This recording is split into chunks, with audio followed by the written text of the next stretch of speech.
নামাজের শেষ অংশে গিয়ে আল্লাহর দরবারে বলি, ও মাবুদ, নিজের উপর অনেক জুলুম করে ফেলেছি।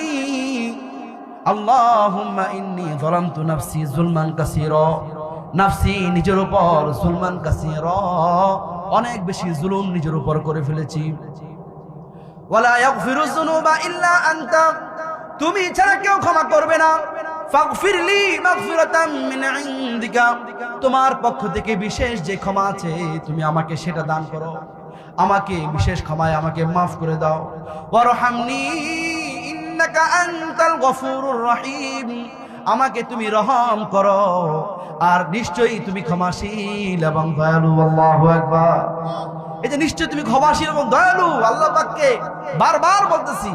আর এদিকে নামাজের মধ্যে এত সুন্দর করে আল্লাহর সঙ্গে ওয়াদা করতেছি, আল্লাহ তুমি ছাড়া আমাকে কেউ ক্ষমা করবে না, আমারে কেউ মাফ করবে না, আমাকে ক্ষমা করে দাও, বিশেষ ক্ষমা দাও, বিশেষ মাফ দাও। এত কিছু বলার পর আপনি যখন মসজিদ থেকে বের হয়ে গিয়ে গুনাহের কাজ করেন, তাহলে আপনার জন্য কি নামাজ আল্লাহ কবুল করবেন নাকি করবেন না? এই জন্য নামাজটা যত সহজ আবার ততটাই কঠিন। তবে কঠিন নয় তাদের জন্য যারা আখিরাতকে ভয় পায়। চতুর্থ নম্বর কারণ, আমার আল্লাহ রাব্বুল আলামিন বলেছেন, নিশ্চয়ই নামাজ মানুষকে পাপাচার থেকে দূরে রাখে। কিন্তু কেন রাখে না? এইগুলি হচ্ছে উল্লেখযোগ্য কারণ। আমরা নামাজের মধ্যে বলি একটি, নামাজের বাইরে গিয়ে করি আরেকটি। কথা কোন ঠিক কিনা?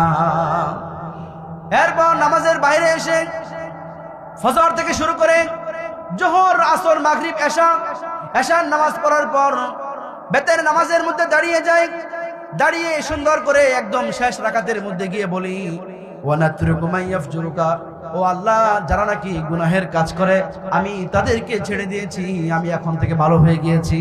ওয়ানাতরুকু মাইয়াফজুরুকা, যারা গুনাহের কাজ করে আমি তাদেরকে ছেড়ে দিয়েছি। আল্লাহর সঙ্গে ওয়াদা করেছেন রাতের বেলা, মধ্যরাতে ওয়াদা করে এরপর নামাজের পরে আপনি সুন্দর মতন ঘুমিয়ে গিয়েছেন। ঘুম থেকে উঠে পরের দিন আবার অনাচারের মধ্যে লিপ্ত হয়ে গিয়েছেন। আপনি শয়তানি কাজের মধ্যে লিপ্ত হওয়ার কারণে আপনি আল্লাহর সঙ্গে আপনি বেঈমানি করেছেন, মুনাফিকি করেছেন। কথা কোন ঠিক কিনা? তো আপনার মতো মুনাফিকের দোয়া কি আল্লাহ কবুল করবে?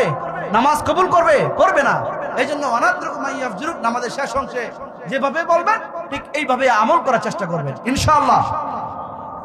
নামাজের শেষ অংশে গিয়ে দোয়া করি, যেমন হযরত আদম আলাইহিস সালাতু ওয়াস সালাম দোয়া করেছিলেন, রব্বানা যালামনা আনফুসানা ওয়া ইল্লাম তাগফির লানা ওয়া তারহামনা লানাকুনান্না মিনাল খাসিরিন। এই দোয়াটা কি আমরা সবাই পারি?